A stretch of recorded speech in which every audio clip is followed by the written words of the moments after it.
What's crackalacking, y'all? I'm Ben Neuhaus, owner and proprietor of Snake Oil Provisions in Long Beach, California. I'm here on location in Juneau, Alaska with Dan Ewing. What's up? Mr. Ewing Dry Goods. He makes the leather goods that we slay with. I think he's the best. He's a rad dude. We flew up to Alaska to talk to him. So there's a lot of people that don't know you as a man. They know your brand, don't know the man, brand man. So for the folks that don't know, who are you? Where do you hail from? What do you do? I'm Dan Ewing. I'm from Juneau, Alaska. I am a father of 2 daughters, married to a beautiful wife, and I make leather goods for a living. Oh yeah, Ashley, super rad. I'm pretty sure your kids are rad. I haven't met them, but I know I like them. You'll like them. All right, let me interrupt real quick. As you can see, all the fishermen just rolled up for lunch break. Here's their boats. They're over there getting coffee and having some fish sticks. They're good dudes though. So you and I met via Instagrams. Yep. I'm gonna say 9 years ago. 15, something like Yeah, that. closer to 15 years ago. You had a day job. We connected via Road Territory. Yeah. I had a day job. I was living somewhere else that I don't talk about really anymore. You had a day job. You started to dabble in the leather. I said, I think you're onto something. You sent me a belt. It was incredible. I wore it for 3 years, however long it was. Like that. So, what was the turning point where you said, you know what, I can and will do this full time? And then after you made that decision, how long was it before you left the day gig? Let's see, I worked for the state of Alaska doing contracting for close to 6 years, and started doing leather work on my kitchen table for about a year, and it just kind of picked up via Instagram. Yeah. And from there, just kind of blew up to where I was up till 2 in the morning making stuff. I remember. I was so stoked for you. And my wife said, you got to choose one, and she pushed me towards the leather. So it was the lady. It was my wife, super supportive. Man, Ashley rules. So it's the American dream. That is the what American it is. dream, that's it. You had an idea, you executed it perfectly with the know-how and the skill. And what I dig about your stuff, aside from the quality aspects and all the details, is it's immediately recognizable from everybody else's. Yeah. And apparently everyone else feels the same because every time we get a batch, it sells out Right. in 18 hours. So. Well, it's 3, but who's counting? Sorry, Mom, if you're watching this. We're gonna go on a hot button topic. All right, hot button. Yeah, maybe it could be that. Ivory. Ivory. So tell us where you source it, or how you source it, and why you use it. What calls you to it? Because I know it's super sensitive for folks. They may not understand or fully grasp where your ivory comes from. Yeah. Go. So I love ivory, the history of it.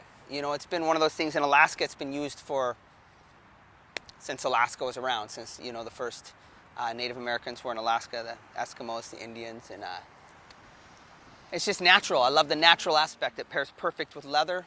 I use almost 90% mammoth ivory, which is at the very least 2,000 years old, right? Yeah. So you had no hand. No hand. I did not club that mammoth. No. For its ivory. He did. Someone maybe a cave. No, but the walrus I do use walrus ivory as well, but it's always pre-1972 walrus, ivory band. But I strictly use fossilized ivory. Okay. So you know that. Yeah. It's so old. it's old. It's ethical. Yeah. And it's the Alaska connection. And it's beautiful, just like leather, it ages. You know, when ivory's buried in the ground, it goes in white and comes out this, however long, hundreds, thousands of years, it comes out like a dark brown and, has this tapioca looking stuff in the middle. It gets purples and just all these cool colors. So it's beautiful. It ages like leather, and it's all unique and different. I love that aspect of it. Yeah, when we were walking up to shoot our episode, there was a tusk sticking out of the ground. Yeah, it was crazy. It was nuts. Yeah. I think, no, I didn't. No, that was a hobo. Oh, yeah. That was a homeless man. That was Kevin. Yeah, poor fella. He got a gnarly sunburn. I can't see the questions. You're a real pro. Yeah, I'm old. I'm 50 years old, and I can't see things. Oh, where do you source the leathers? Leather, Not tannery secrets. tannery. Not that. I don't mean that. All my leather, aside from stuff that's coming from some of the shell from Japan or UK, is American leather. All of it. So the hides are. I use from, 3 different tanneries. Yeah. From American tanneries. Yeah. So. Love it. Yeah. And so you're now. I guess you've been messing with shell. Horse leather. The horse leather I get comes from UK, but it's tanned in America. So. Did not know that. So you've been using shell cordovan for how long? About 2 years now. Okay. Year and a half. Ish. Yeah. It took me a long time to get that first shipment. I was on a wait list, and it just took a long time to get it. Yeah. So. I love what you do with it. Okay. I'm going to show the folks something right now. Now, shell. That's not it. Professional show business. Colors and shapes are hard for an old guy. So as you said, I normally don't love black leather, but this here fella is 10 shades of gorgeous. Oh, so aside from the leather, this is one of your kind of signature pieces. Yeah, that's the gentleman's. Let's talk about this guy. All right. The signature Dan bump. It's got the little bumpy bump. Yeah, go over the silhouette. It's like this, a little bit of this. No, it's just, it's probably nothing unique as far as the design. I mean, I think wallets like this have been made for a long time. But I just decided, because I'm into the denim and the raw denim, and we like to trash our denim, and I know that's silly, but this bump right We here all get it. adds extra character Sweet bump fade, y'all. to the back of your pants. Hashtag bump fade. Which no other wallet will do, right? That's a unique Ewing Dry Goods It's bump branding. fade It's genius. on dim Rogue Territory jeans. Yes, sir. But yeah, so it's just kind of sleek. It's nice. It pokes barely out of the back of your pocket, which I like. Another reason I dig it, I carry the trucker, which is like this long. longer.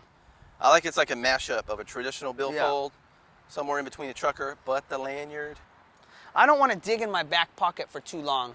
Truth be told, to get my wallet out, it's always It's a awkward when time-sensitive you're issue. like this. I just want to grab it and bam. So that's When you're why in line at Starbucks, Otherwise, you get the stink palm. you do. Nobody needs that. you got that right. That guy. There it is. Shell cordovan. All right, so I got one last question for you. Alaska. What's up with that?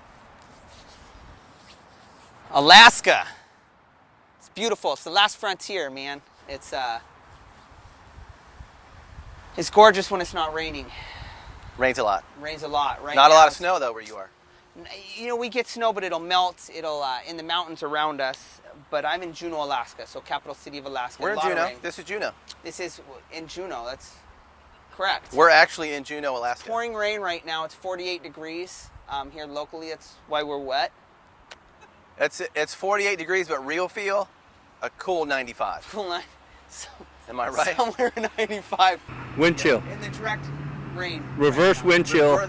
See, a lot of people don't know 95. that in Alaska, weather's broken. It's weird. So the mercury reads 45, wind chill 95. 95. It's bizarre. It's an extra 40 degrees with the wind It's chill. bizarre. Humidity's about 100%. Easily. 115. All right, people dozing off. Wrap it up. Oh, yeah. Anywho, Dan is our second guest. He's one of my favorite people in the entire universe. He's a leatherworks master. We'll always have his stuff as long as SOP is a thing. I carry all his things. Thank you.